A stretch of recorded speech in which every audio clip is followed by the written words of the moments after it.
আসন্ন জাতীয় সংসদ নির্বাচনে স্থানীয় পর্যবেক্ষক ও বিএনসিসি ক্যাডেটদের মোতায়েন নিয়ে গভীর উদ্বেগ প্রকাশ করেছে বিএনপি।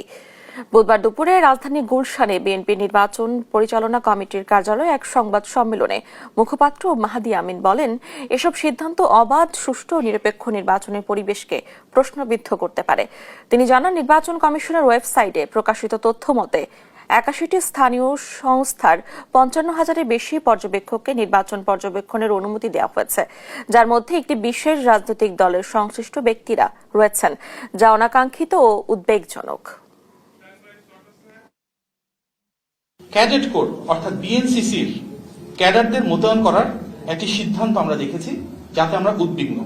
কেননা কলেজ ও বিশ্ববিদ্যালয় পড়ুয়া বিএনসিসি ক্যাডেটদের অনেকেই কোনো না কোনো রাজনৈতিক দল বা মতাদর্শের সাথে জড়িত থাকেন। ফলে তাদেরকে নির্বাচনে সম্পৃক্ত করলে তা অবাধ, সুষ্ঠু ও নিরপেক্ষ নির্বাচনের পথে অন্তরায় সৃষ্টি করতে পারে।